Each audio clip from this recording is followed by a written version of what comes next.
My parents lived rent-free since I paid for everything. Then they took my sister in, packed up my belongings, and excluded me from dinner. At 29 years old, I never pictured myself in this situation. My name is Alex, and I have been living in the city with my parents for the past year. The twist is that I'm not some depressed millennial who returned home unable to pay rent. No. I purchased the house. I pay the entire mortgage, including groceries and bills. My parents receive no payment. Let me give you some background. My parents, Kevin, 57, and Jessica, 54, are retired teachers. After years of living in the countryside, they decided to relocate when they retired. They claimed to be tired of the quiet life and wished to be closer to the thrills of the city. At least that's what they said. I considered, why not? As a software engineer, I was doing well, earning a respectable living, and the city had better job opportunities. Nonetheless, because they had done so much for me growing up, I hoped to help them. You know, regular family situations. We relocated to a wonderful 3-bedroom house in the city. Though it's hardly a mansion, the 3 bedrooms, a small backyard, and a living room large enough for everyone to sit comfortably, are significant improvements. As the one who pays the bills, I made sure to claim the master bedroom. Its own bathroom and walk-in closet are a lifesaver, as everyone else must share a bathroom. Since I work from home approximately 80% of the time, I converted the second bedroom into my home office. I set everything up precisely the way I wanted it. 2 monitors, a comfortable chair, the whole thing. When the family arrived, the third bedroom was transformed into a guest room. Simple enough. Initially, everything appeared to be in good condition. We all settled into a very good schedule. My parents were absolutely overjoyed to be in the city. I did my job, paid the bills, and cleaned the house while they went about their business, gardening, watching TV, and whatever else retirees do. Paying for everything was no trouble. I make 6 figures, and aside from their pensions, I think their income to be extremely low. Besides, family matters. You don't charge family rent, right? The tipping point occurred, and let me tell you, everything happened faster than I could have imagined. My mother casually mentioned something at breakfast one day, as if it was no big deal. Initially, I didn't give it much thought. She went on. Your sister Diana and her husband Tom are thinking about moving to the city. Diana is pregnant, so they could really use the help. They're not doing so well back in their old town. Tom, 32, and Diana, 31, had always been the type of couple that shifted from one miserable situation to the next. They were not necessarily struggling, but they were also not flourishing. Diana's pregnancy brought another layer of intricacy to the situation. Though my mother had different intentions, I assumed they would move to the city and live in a small flat. Now, this is the part I should have anticipated, but I didn't. She sat me down a few days later and said, "We've invited Diana and Tom to come stay with us. It'll only be for a short time until they get back on their feet." Her tone was very innocent. I sort of nodded along, thinking, yeah, whatever. They plan to stay for a while before moving into their own home. My parents didn't specifically ask if I was okay with them moving in. They merely told me after they had already greeted them. However, I was unaware that this was merely the beginning of the anarchy. Here's the deal. They walk in, and it's clear they intend to stay permanently. I was still processing everything when Diana and Tom arrived at our place a week later, suitcase in hand. Since I am the one who pays for everything, food, energy, mortgage, you name it, and now I have 2 more people to feed and care for, I can already feel the anxiety building. No one even asked if I approved of it. Don't get me wrong, I love my sister. They simply moved in as if it were the most regular thing in the world. Her family comes first after all. Diana isn't exactly the most conscientious person on the globe though. She is the type of person that is always in difficult situations and relies on others to help her. Additionally, Tom is decent enough, but his entitled attitude disturbs me in the wrong way. Like Diana's husband, he instinctively expects special attention from everyone around him. But this is where things begin to go horribly wrong. Diana begins making these small remarks a few days after they move in. You know, the kind of thing that appears innocuous but is actually somewhat bothersome. "This place is so big, it must be hard for you to clean it all by yourself," she would say. Or, "I can't wait until the baby's here. We're going to need a lot of space for all the baby stuff." I hadn't given it much thought at first. But then came the shocker. Diana and Tom approached me one evening after I had finished a long day of work and said they wanted to talk. Okay. Maybe they'll admit they took up space and ate all the food without offering to help? No, however. Rather, Diana, all relaxed, adds, "So we've been thinking. It would make more sense for us to take the master bedroom." I simply gazed at her. What I was hearing astonished me. "We need more space," Tom stated unequivocally. "Now keep in mind that I pay for the entire mortgage. The baby's going to need a lot of stuff, and your room has a walk-in closet and a private bathroom. My name is on the house. I pay for all of the meals as well, so I've been assisting the entire family without demanding anything in return." And here they were, imploring me to leave my own bedroom. I was stunned. I was unable to react immediately. Diana was not having it. When I eventually offered, "Why don't you just take the spare room? It's plenty big and it's already set up for guests," I felt a rush of hubris wash over me. "But that room doesn't have a walk-in closet, and the baby's going to need space," she told me. I glanced at them for a few seconds, trying to remain calm. I responded, keeping my voice as firm as possible. "I'm not giving up my room." Tom was astonished that I wasn't simply caving in. "But Diana, you could have the extra room, or find another somewhere to stay." She looked offended, and I realized this wasn't going to end well.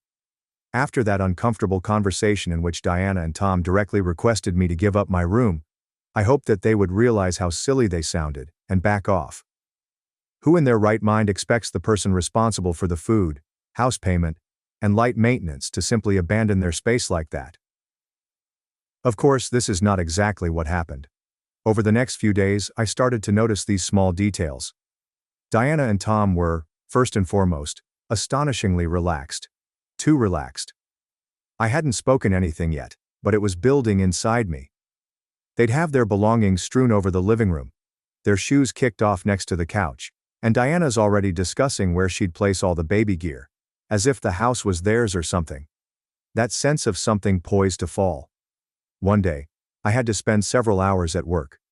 Though I occasionally have meetings that I cannot miss, I usually work from home. Still, when I get home about lunchtime to get something to eat, I find something weird as soon as I walk in. My own belongings, my stuff, are in the hallway. Knowing what this signifies, my heart was already racing, but I needed to see it for myself. My clothing are piled on the floor, and my computer display is simply sitting there, disconnected, as if someone was transferring it. Diana was standing in the midst of my room, packing up the last of my possessions. As I stepped up, she didn't look surprised as I entered. I could not believe her. Simply looking over at me. "Oh hey, I was just finishing up." I cried out. Perhaps louder than I intended. "What the hell are you doing?" She had the fortitude to act calm and collected, as if this were no big deal. As if that were the most normal thing in the world. "Your mom said we could start moving our stuff in here. The baby's coming soon, and we need the space," she told me. I could feel my blood temperature rising. Mother is not making a single payment on the mortgage. My mother felt it was okay to let Diana and Tom use my room without first consulting me. I was not going to let this slide pass. "No," I replied, entering the room. "You're not moving into my room. I already told you guys to take the guest room." Diana objected. She crossed her arms and gave me this look, as if I were the one acting crazily. I was not having it. "The guest room is too small for the baby, and there is no closet. We need extra space. I'm the one paying the mortgage. I'm the one who has been paying for everything in this house. You and Tom aren't even contributing anything. If you need more space, you're welcome to find your own place." At this point, I was outraged, and I could tell Diana was becoming irritated as well. She didn't, however, back down. She said, "Your mom said it was fine." As if it were the final word. Now, I've lost it. Marching back out of the room, I grabbed my phone and called my mother, who, by the way, was not even home at the time. I didn't even let her say hello. The second she responded, there was a long pause on the other end, as if she didn't know what to say. "Mom, did you tell Diana and Tom they could move into my room?" I could not believe what she said at the end. "Well, I thought it would be the best solution. They need the space, and you already have the office. It's not like you're using the room for much." I snapped, "Are you serious right now?" My mother tried to calm me down, telling me it wasn't a big deal and that we were all family. But I was finished listening. I pay the mortgage, I pay for all the groceries, I pay the bills. And you think it's okay for Diana and Tom to just take over my room? Diana must have heard me because she stormed out the door looking upset. I'm not giving them my room. If they don't move their stuff, they're going to need to find another place to stay. Tom walked in at that exact moment. You're seriously going to throw us out with a baby on the way? He approached looking furious, implying he had heard the disturbance from outside. What's going on? He inquired. So I prepared it for him. What's going on is your wife thinks she can just take over my room without even asking. And I'm telling you both right now it's not happening. You can either stay in the guest room, or you can leave. Tom wasn't thrilled about it, saying how important family is and how I should be willing to sacrifice things for them. He grew defensive, but at that point, I was beyond reason. Sacrifices? I'm already paying for this entire house. What are you guys contributing, huh? Nothing. And now you think you could just walk in and take over? The ranting became quite loud at this point, and I believe it was evident that neither side would back down. I ignored my mother's attempts to beckon me back, too furious to deal with her apologies. Tom went on and on about how I wasn't being fair, how they had a baby on the way, and how families should stick together in difficult situations. Diana went out, slamming the door behind her, and Tom simply remained there, staring at me as if I were the evil guy. I'd had enough. I turned to both of them and said, "You have until the end of the day to move your belongings out of my room. If you don't, I'll do it for you." Nonetheless, I wasn't disturbed. I spent the remainder of the day in my office, attempting to cool off. I wasn't going to let them walk all over me in my own home, especially when I was the one paying for everything. I knew if I went back out there it would just become another conflict I didn't want to deal with. Any of them. Deep down, I knew this was the starting point. They wouldn't be laying down, and I suspected my mother would get involved once more. I wasn't about to give up either. Not this time. Following the altercation with Diana and Tom, I reasoned that perhaps, just maybe, they would finally back off. I mean, I was really clear.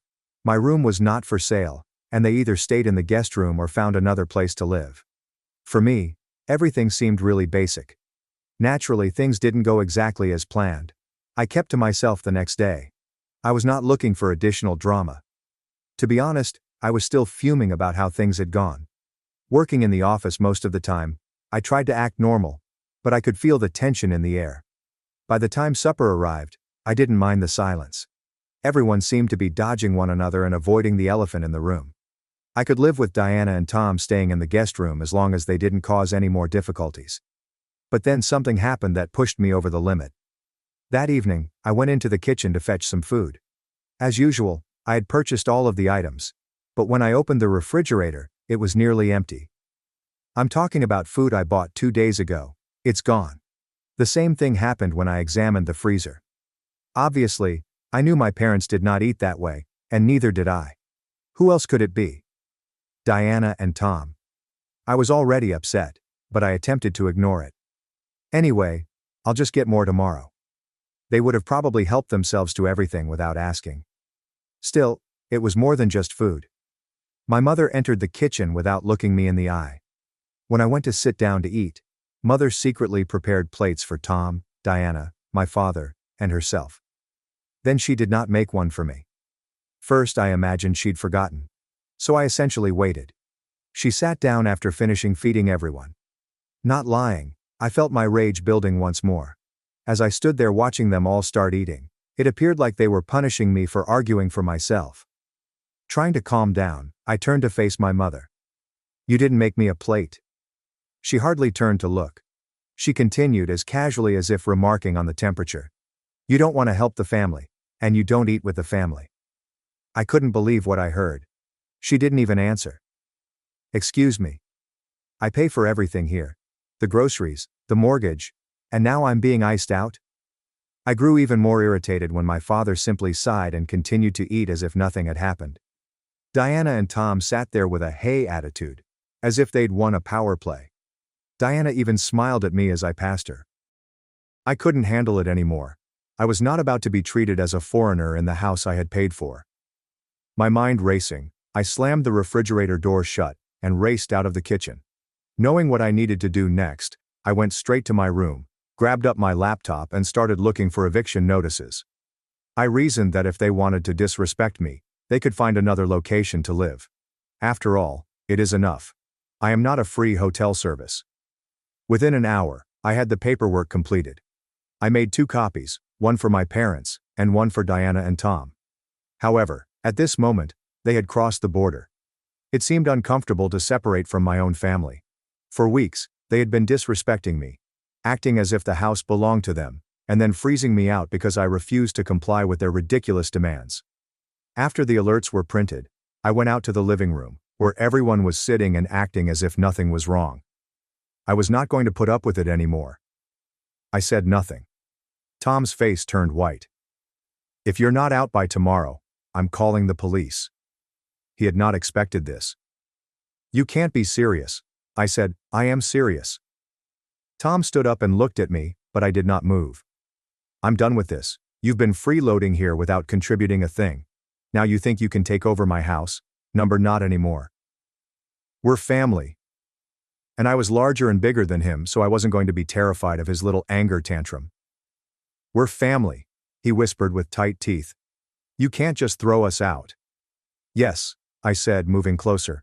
"I'm the one who pays for this house. Not you, not Diana, and not Mom and Dad. If you don't want to be respectful, you don't get to stay here." Diana naturally began crying, as if this would change anything. "I'm pregnant, and you're kicking us out? What kind of brother are you?" I responded, "I'm the brother who has been paying for everything while you two take advantage of me." Tom appeared to want to fight more, but I could see the knowledge creeping in. "You have 24 hours. That's more than generous." My mother, who had been sitting there silently all day, suddenly spoke up. I wasn't lying, but I didn't care anymore. "You can't do this, honey. They're your sister and brother-in-law. This is family." I pointed to the eviction notice she was holding and said, "I've already done it. You have 30 days to find somewhere else. If you haven't left by then, I'll take legal action." The room fell silent after that. My father sat there staring at the table without saying anything, as if he didn't know what else to do. Even though my mother appeared to be in tears, I refused to back down. It wasn't about politeness anymore. After a few long minutes, I returned to my room and left them to process everything. This was about standing up for myself and refusing to let them walk all over me. I locked the door, sat down at my desk, and inhaled deeply. I'd kicked out my own family, something I never imagined I'd have to do, but it made sense. It felt proper. The house was dead quiet for the rest of the evening. I wasn't going to be taken advantage of again. Nobody attempted to challenge me. No one came to my door. They were all aware, I suppose, that I was no longer messing around. That night I got the best sleep I'd had in weeks. If they didn't respect me, they didn't deserve to come here. The next morning, after all of the chaos, I awoke and lay there for a few minutes, staring at the ceiling. Today, I realized, was the day. Diana and Tom had 24 hours. The deadline was suddenly slipping away. Strangely enough, I wasn't even enraged anymore. I had previously approved of what needed to happen. Now, it was all about execution. As soon as I got up and came into the kitchen, I knew something had changed. Not precisely tense, but more tranquil, as if something major is about to happen. Because no one was in the kitchen, I assumed I would prepare my own breakfast. Diana and Tom's last grocery run left the refrigerator rather bare, but I made do with what was left. As I sat there eating, I reflected on how rapidly this situation had escalated. Things were actually pretty good not long ago. My mom and I were getting along. I was working, paying my mortgage and buying food, and things was going along smoothly. When Diana and Tom approached, everything shifted. A few hours later, I heard someone walk down the corridor. It's remarkable how quickly things can change if individuals believe they are entitled to commodities they did not earn. That was Dad, quietly strolling in. He picked up a cup of coffee and sat across from me at the table. At first he said nothing but sipped and glanced out the window. At last he announced, "Diana and Tom are leaving today." I did not respond right away. They had decided to depart on their own, so I wasn't sure if he was reminding me of the deadline or notifying me. In either case, I nodded and began eating. he said. They don't have anywhere to go. With a low voice. I paused mid-bite and looked at him. They're going to stay at a motel for a while until they figure things out. Though the majority of me understood what had to happen, a part of me felt terrible. I gave them time. I had been too kind for too long, and if I didn't set boundaries now, they would continue to take advantage. I kept my voice calm. He did not argue. He didn't try to guilt-trip me, which was surprising. He didn't want it to come to this, but I had little choice. He nodded quietly and proceeded to sip his coffee. He undoubtedly recognized that I was not going to back down this time. There was no turning back after what had happened. Diana and Tom began packing around lunchtime. I remained in my room for the majority of it, unwilling to create another quarrel, or hear any more passive-aggressive remarks. Not long later, Tom knocked on my door. After a time, I could hear his voice become louder down the corridor. It was evident that something was about to happen. "You're really going to let this happen?" he asked, his voice harsh. As I opened it, he stood there with the same angry expression he'd had since I sent him the eviction notice. "You're just going to kick us out like this?" I crossed my arms and leaned against the door frame. "I gave you 24 hours. I told you what needed to happen." He shook his head, teeth clenched. "We're family, man. You don't do this to your family." I inhaled deeply, hoping to cool off. Families don't take advantage of each other. I'm not just kicking you out for no reason. You've been freeloading here for weeks without contributing anything. I've been paying the mortgage, the groceries, everything. And instead of being grateful, you tried to take my room and push me out of my own house. I'm not going to let that happen." Tom did not say anything for a few seconds. I could tell he was furious, even though he had nothing left to dispute about. Though he didn't want to admit it, he realized I was correct. "So that's it, huh?" he replied finally. "You're just throwing us out?" I responded with the same option I mentioned yesterday. Tom glanced at me before turning and leaving without saying anything else. "You can find a way to live somewhere else. Or you can stay in the guest room and actually respect me and my space. If you can't do that, then yeah, you're leaving." I let out a deep breath and shut the door. Although I knew it had to be done, it was exhausting. Diana and Tom left around mid-afternoon. Though I didn't want to see them leave, I wasn't expecting a tearful parting or anything. The house felt different after they left. They packed up their car and went away without saying anything to me. Quieter. Less pressure. That day, my parents provided me with little guidance. They were still processing everything that had happened. My mother appeared unhappy to me, despite the fact that she never mentioned it. Perhaps she finally realized that I wasn't the one who started all of this. That evening, my mother knocked on my door. Diana and Tom had pushed me too far. She entered, sat on the edge of my bed, and stared at the floor for some time. She said softly, "They're gone." And I nodded without saying anything. "I never imagined it would get to this point," she concluded. Looking at her, I realized how much strain we were placing on you. I felt some of the irritation subside slightly. "It's not that I didn't want to help," I told you. "But you guys treated me like I didn't matter. Like my needs and my space weren't important." She moaned and nodded. We sat in silence for a few minutes. "You're right. We should have seen it sooner." I broke the silence by saying, "I don't want you and Dad to leave." She seemed upset, but she was starting to see where I was coming from. "But if things don't change, I can't live like this." She nodded once more and stood slowly. "We'll sort it out," she said. "Things will be different. I promise." As she left the room, I felt a strange combination of relief and exhaustion. Although Diana and Tom's situation had been addressed, my parents still had work to do.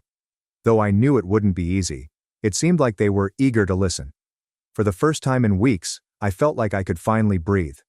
The home was silent, and the anxiety that had been lingering around had subsided. At least I had my space back. It wasn't a perfect remedy. Most importantly, I had respect. Looking back, I realized that sometimes you have to make difficult decisions to protect yourself, even if it means defying family expectations. It's about setting boundaries and demanding the respect you so well deserve, not about selfishness. As I sat in my room, finally alone and at peace, I couldn't help but be proud. I'm not sure what the future holds for my relationship with Diana and Tom, or with my parents. But I know one thing. I will not let anyone, family or not, take advantage of me again. I had stood up for myself, told the truth, and regained control of my life. It wasn't pretty, nor was it easy, but it was extremely important. And as I drifted off to sleep that evening, I knew that whatever challenges awaited me the next day, I was prepared to face them full on, with new strength and self-esteem that no one else could take away. Thanks for watching and diving into this wild family drama with me. If you love Reddit family drama, don't forget to subscribe and turn on notifications so you never miss the next one. My family hijacked my vacation plans for my golden sister and her kids. But this time, I had a secret escape plan of my own. Reddit, I need your thoughts on this. I need help with my family situation, which has been collecting for decades, but it is a long one. Despite growing up in a relatively normal suburban Massachusetts home, I, 35 female, have always struggled with this situation. My older sister Kate, 42 female, has always been the golden child. Since I can remember, our house has served as a shrine to Kate's life, with every wall filled with her accomplishments and every conversation centered on her. My parents were too busy preparing for Kate's college interviews to buy me a cake for my 10th birthday, which I remember vividly. They even tried to pass off Kate's leftover graduation cake, which still bears her name, as my birthday cake. Kate's achievements overshadowed every major event in my life as I grew older. Kate had recently joined the debate team, so my parents were unaware that I had made the honor roll in middle school. Kate had a college campus visit scheduled, so they were unable to attend the ceremony when I won a local high school painting competition. Knowing that sharing my triumphs would only result in a fleeting, "That's nice, dear," before the subject of Kate was brought up again, I learned to celebrate them alone, in my room. Even our things revealed our family's priorities. Kate's room was always outfitted with cutting-edge technology, fashionable attire, and everything she required for her numerous extracurricular activities. My room, on the other hand, was overflowing with used clothing. When I indicated an interest in taking music lessons, I had to make do with Kate's discarded violin, old clothes, and school materials. I had difficulty playing the violin since it was too large for me. "We already spent so much on Kate's piano lessons this year," my mother said in response to my plea for a more appropriate size. Throughout high school, the trend was maintained. Kate received individual instruction for her SATs, so I had to study with borrowed library books. My parents took out a loan to help her buy a car for college. They encouraged me to take the bus if I needed help getting about. Kate's wants and desires were central to all financial decisions, family discussions, and Christmas preparations. It was quite challenging in college. Kate graduated from a prestigious university with our parents' full support. When it came time for me to attend a public school, they could only agree to pay half of the tuition. They clarified, "We're still paying off Kate's student loans. You'll need to figure out the rest on your own." To make ends meet, I worked 2 part-time jobs while a student, usually dozing off over my textbooks. Kate, in the meantime, was starting her career in a position that our parents had helped her get through their contacts. Kate got married 7 years ago, and everything changed, or rather, worsened. For a year, our entire family focused solely on the wedding. My parents took out another loan to pay for her dream wedding, which featured a beautiful gown, an expensive location, and over 300 guests. Despite their reservations about the payments, I recall hearing them in the kitchen one evening, insisting that nothing was too good for Kate's special day. Was there any doubt that she was her maid of honor? I was expected to organize bridal showers, plan a luxurious bachelorette party, and handle any small issues that arose. When I expressed my stress about handling these commitments while working a full-time job, my mother urged me, "Don't be selfish, Elizabeth. This is your sister's special time." The twins followed. Kate's parents were overjoyed when she announced she was having twins. Even though they were still repaying their wedding loan, they contributed to the down payment on a nearby home. On the day they signed those contracts, I saw them spend their retirement funds, which they said they couldn't access when I needed help with college. They argued that this was different. "This is for our grandchildren." So, who was the default babysitter? Yes, I do. It began as occasional babysitting. The request, "Elizabeth, could you watch the boys for a few hours?" became a weekly practice, then expanded to evenings when they had appointments. My parents supported this arrangement, saying, "This is what family does." Kate and her husband Jack, 43 male, felt that I would always be there to help them if I tried to object. Even while I adore them, the twins, who are now energetic 7-year-olds, are exhausting. Every weekend, Kate drops them off unexpectedly at my house, generally under the guise that she needs me time or has important errands to run. The lads run wild, turning my modest apartment into a disaster. Kate begins crying about how overwhelmed she is when I try to establish limits or request a head notice, and my parents criticize me for not being supportive. I worked a lot of overtime to establish myself in the marketing sector. I just received a promotion offer that involved longer hours and more travel. My mother said, "But what about the twins? Your sister needs you here." Kate added, "You can't take that job, Elizabeth. Who will help me with the boys?" When I brought up the subject during a family dinner in the hopes of earning some compliments, it appears that my time, profession, and life are entirely irrelevant. My father adds, "Family should come first, Elizabeth." My mother constantly says, "Your sister has 2 children to look after. You don't know what tired really means." When I tried to explain how overwhelming it all is, Kate accused me of being envious of her life and her children. She said, "You're just bitter because you're still single," as if my marital status was the primary element determining my worth as a person. Following a particularly stressful weekend with the twins, I decided to finally indulge myself to a beach trip last month. They successfully ruined my laptop and left permanent marks on my couch. I knew I needed a getaway. I discovered a modest, unpretentious resort in Florida that was excellent for a relaxing getaway. My mother's eyes shone as I mentioned it at our weekly family dinner. "Oh, that's perfect. We should all go together. The twins would love the beach." Kate had started organizing events before I could protest. She said, "You can take the boys swimming while Jack and I have some alone time," as if my trip would automatically convert into a time for them to be cared for. Of course, in exchange for my aid with the twins, my parents offered to upgrade my reservation to a higher-end resort where they could all stay. Totally disregarding the fact that this was supposed to be my vacation, they began planning activities and vacations based on what the twins wanted. I made a decision that changed everything as I was lying in bed that night. I booked a separate resort on a quiet tiny island. I kept the change of plans a secret from everyone. I quietly began preparing by arranging time off work, packed my belongings, and ensuring that my emergency fund was available. Even though I knew it was dishonest, I couldn't take it any longer. At the airport, they will be removed from us. While I board my flight to another city, they will be flying to Florida. I have disabled location sharing and am prepared for the inevitable criticism. Yes, I understand that there will be drama. Yes, I understand that they will be upset. However, I want to prioritize myself for the first time in my life. For 35 years, I have been the dependable sister, the ideal daughter, and the always available aunt. To meet my family's expectations, I sacrificed my social life, weekends, and personal needs. I was frequently babysitting, so I missed out on dating opportunities. I have denied opportunities that may conflict with the demands of my family. To be available to them whenever they need me, I have placed my personal life on wait.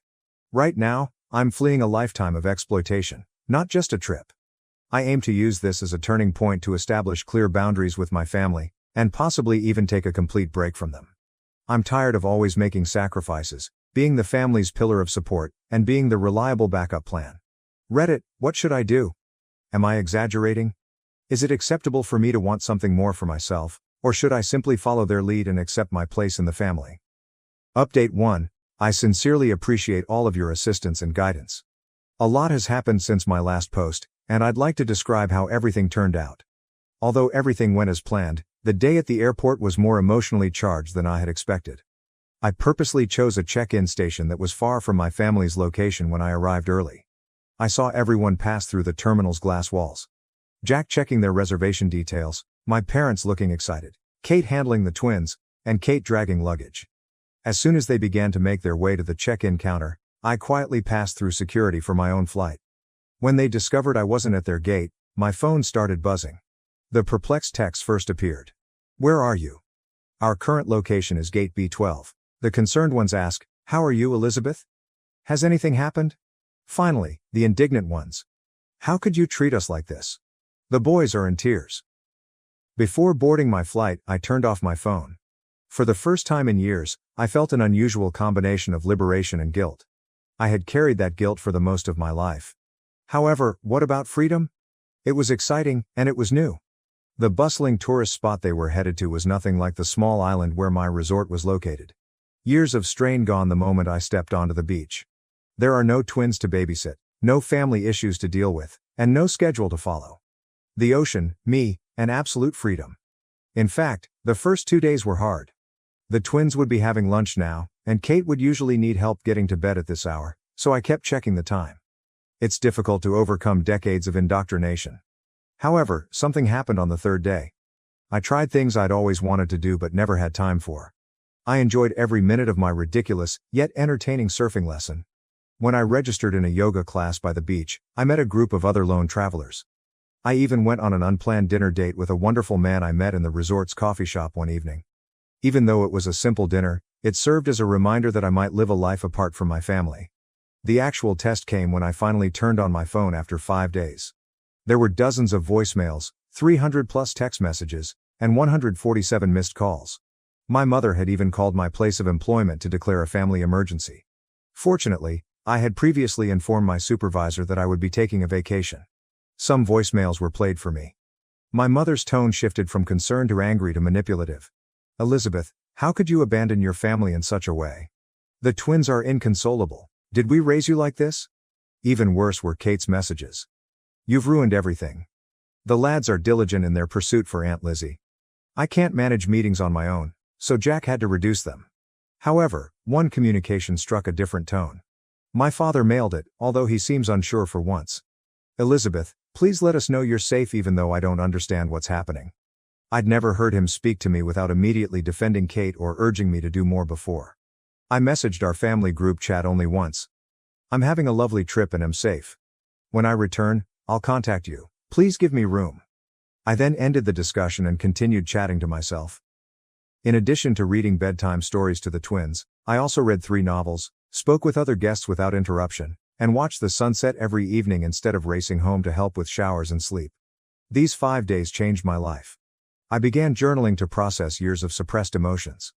I ate dinner at a small beachside restaurant last night, and when the elderly waitress noticed I was alone, she asked if I was okay with my solitude. She said something that stuck with me after I explained my situation briefly. "Family is important, honey, but not at the price of your own well-being. Putting yourself first is sometimes the most daring thing you can do." When I returned home, I didn't immediately go to my place. Instead, I booked a hotel room for 2 nights to give myself time to prepare for the inevitable encounter.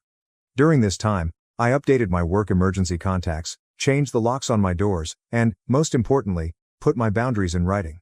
I unintentionally liked a coworker's post on social media, which is how my family found out I was back. My mother and Kate arrived to my apartment building within hours, continually banging my intercom. Across the street, I watched them from the window of my hotel room, strangely disconnected from their brilliant performance. "I'm going to address them tomorrow, at a neutral coffee shop, not at my house, and I know it won't be easy, but I've prepared what I'm going to say." My hands quiver just thinking about it. But for the first time in my life, I'm choosing myself, and I know I'm doing the right thing despite the anxiety, guilt, and drama that will inevitably follow.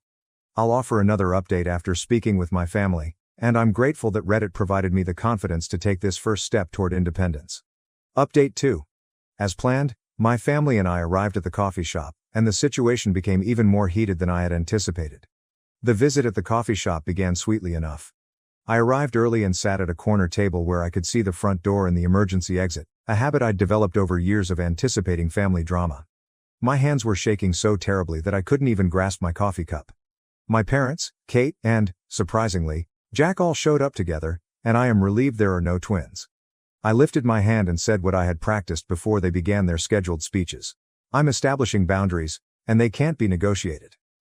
The next 2 hours were a masterclass in emotional manipulation. Kate started crying as she detailed how my absence had traumatized the twins, and my mother tried to inculcate guilt. "Following everything we have done for you." Unexpectedly, Jack attempted to mediate by proposing a solution in which I would only see the kids every other weekend. For the most part, my father sat quietly and anxious. Kate's statement, "You are being selfish. Family means sacrifice," was the defining moment. Something broke within me, and I said clearly but calmly, "Yes, family requires sacrifice, but it should be reciprocated. When was the last time you made any sacrifices for me?" The ensuing silence was deafening. I revealed everything for the first time. The years of being Kate's second best friend, the unfair financial treatment, and the persistent belief that my life and time were less valuable than theirs. I then showed them my calendar for the previous year, with every weekend reserved for babysitting and every holiday tailored to their needs. My mother attempted to intervene, saying, "But that's what aunts do." I answered by saying something I had never dared to utter before. "No, that is what paid babysitters do. And Kate, if you require this much assistance, perhaps it's time to consider employing one." My mother followed Kate as she raced out, and Jack lingered, apologizing profusely for taking advantage of my availability. After a long silence, my father added, "We never meant to make you feel this way." It was something, but not an apology. When they left, I followed through on my plan. I moved to a different part of town and got a new apartment, which is smaller than my previous one but in a secure building with a doorman who is aware of my situation. My new phone number is now only known to my workplace and a few close friends. Rebuilding my life from scratch was the most challenging component, not the moving or the planning. I had no meaningful hobbies and few close friends because I had spent years caring for my family. I began quietly, enrolling in pottery classes, joining a local reading club, and accepting dinner invitations from coworkers that I had previously rebuffed. It was a strange first weekend of true freedom. I did things I had never done before, such as staying up late, visiting a farmer's market, and spending hours browsing a bookstore. Kate did not send me an urgent text, Mom does not make guilt-tripping calls, and there are no requests for last-minute childcare. My family's reaction to my relocation was harsh but expected. When my mother tried to contact me through the company switchboard, they discovered that my new job does not allow personal calls during business hours. Kate even came to my office once, but security was alerted beforehand, and she wrote a tearful letter accusing me of destroying our family. Kate first protested to Jack taking the twins to weekend events, but she has subsequently accepted the little but significant change. He apologized by email for his role in making the situation possible. My parents are having a difficult time adjusting. Dad periodically texts, typically in an embarrassing attempt to strike up a conversation, and Mom alternates between violent outbursts and frigid silence. She left a voicemail last week expressing, "When you're done with this rebellion, we'll welcome you back." This is not a phase, and she doesn't understand it. This is my new reality. My boss appointed me to handle a large new project after noting the difference in my productivity and attention due to the absence of frequent family disruptions at work. For the first time in years, I'm casually dating, but I'm taking things slowly. Internally, there has been the largest shift. I no longer have the continual background anxiety that I had for years, and I've been exercising more frequently, improving my nutrition, and sleeping better. According to my therapist, yes, I have finally started therapy. I am beginning to recover from what she calls chronic familial stress syndrome. Last weekend, the twins sent me a gift that included handcrafted notes expressing how much they miss me. Even though it was bittersweet, I remained resolute. I carefully wrote them back to let them know that, while I love them, I need some time to look after myself. I had to write it even though Kate is unlikely to read it to them. "You seem lighter now. You look years younger," said an old acquaintance when I saw her yesterday. She is right. Despite the angry texts, emotional manipulation attempts, and residual guilt, I feel lighter and more emancipated. Respect for personal space, acceptance of one's own needs, and reciprocal assistance, rather than merely one-sided sacrifice, are all components of true love. I'm discovering that family love shouldn't seem like a prison sentence. My new flat will be 1 month old next week, and this is the first time I've ever dared to host a little housewarming celebration, with only a few friends from pottery class, book club, and work. There are no expectations, drama, or family, just people who accept me for who I am. I'll post another update soon, and I'm grateful to Reddit for providing me the confidence to make a life change. Update 3. Completed update. It's been a life-changing 3 months, and I'd like to share how it all came together. The confrontation I had been dreading and anticipating arrived last week when my father unexpectedly came up to my place of employment. His method was distinct from Kate's emotional manipulations or my mother's previous frenzied attempts. When he asked if we could have lunch together, he was composed and even resigned. We met at a tranquil restaurant near my employment, and for the first time in my life, he recognized me as his daughter, not Kate's sister or the family's backup plan. He said, "You look healthy," in a shocked tone. Happier. The fact that he hadn't seen my dissatisfaction in years weighed hard on the observation that remained between us. The family had offered him a proposal, and they were willing to make sacrifices. If I agreed to reclaim my role in the family, I could have every other weekend off. He went on to remark, they'd even pay for my time with the twins, as if earning money from the commitment would make it more appealing. As I looked across the table at him, I knew they still didn't get it. They saw my freedom as a bargaining tool rather than a basic right. "Dad," I answered, "I am not bargaining for my independence. I am living it."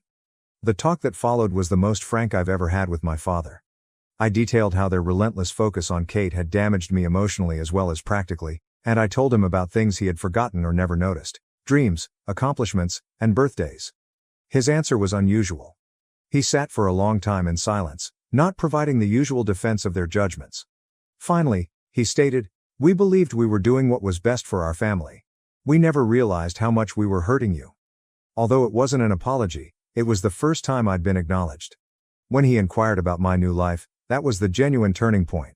He listened for the first time as I explained my pottery lessons, my job advancement, and the new acquaintances I had made. Despite its flaws, I showed him images of a vase I had produced. I was stunned by what he said next. "You seem to have built a good life for yourself without us." The realization and anguish in his voice were genuine. We agreed at the end of lunch that nothing would ever be the same again. He gave me my first genuine embrace in years as he said to me to leave. "I hope someday we can be part of your life again, but on different terms." That exchange appeared to spark a final bout of family turmoil. Kate has been making passive-aggressive remarks about selfish sisters and broken families on social media because she feels deceived by our father's approval of my decisions. After learning about our lunch, my mother launched a new round of emotional attacks, informing family members that I require an intervention because I am having a breakdown. Their actions, in my opinion, are an attempt to keep control over someone who has finally earned their freedom. The difference is that none of it has the same influence on me as it had before, and my new life has given me a new perspective. My new apartment looks like home now, with my attempts at pottery and images of my chosen family, friends who value my independence and respect boundaries, adorning the walls. I've begun training my less experienced coworkers at work, breaking the vicious cycle of poisonous support that had long entrapped me. My relationship with time has altered the most. I can spend my weekends as I want. I've started learning Spanish, joined a local hiking group, and even began dating someone who respects and loves my boundaries. For the first time, I'm living a life that reflects who I am rather than what my family expects of me. Last Sunday, the twins sent me a handwritten card that was clearly prepared under supervision. It was packed with terrible remarks about how much they miss their aunt. Previously, this would have sent me into a dark spiral of uncertainty and remorse. Instead, I reacted with a loving yet forceful letter, expressing that while I may not be as active in their daily lives, my love for them has not changed, and that sometimes adults need to look for themselves. My therapist says I'm experiencing post-traumatic growth, which means that instead of simply moving on from the past, I'm developing something more strong and wholesome in its place. She's helped me realize that I'm not to blame for my family's dysfunction. The most recent development occurred yesterday, when Kate's husband Jack phoned me to inform me that my attitude has resulted in changes in their family, not to lay blame on me. They have finally hired part-time help to help with the twins, and he has been a more involved dad. Jack believes it is best for everyone, but Kate is having difficulty adjusting. As I write this final update, I'm sitting in my home office, preparing for a business trip next week, something I could never have done in my prior life. Behind my desk, there's a framed quote that relates to my journey. "Sometimes the bravest thing you can do is set yourself free." I'd like to thank everyone who backed me and followed my story. You gave me the confidence to make my own decisions. If you're wondering if people in similar situations are selfish for wanting their own lives, remember that you're not. Being free is not selfish. Treating oneself is not mean. And establishing boundaries is not a sign of treachery. I have no idea how my relationship with my family will evolve in the future. Perhaps one day we will discover a different form of connection, one founded on mutual respect rather than duty. In the meanwhile, I'm focusing on maintaining the life I've created, including my friendships, interests, profession, and, most importantly, my sense of myself. This is not the end. It is only the beginning. For the first time in my life, I'm excited to see what happens next.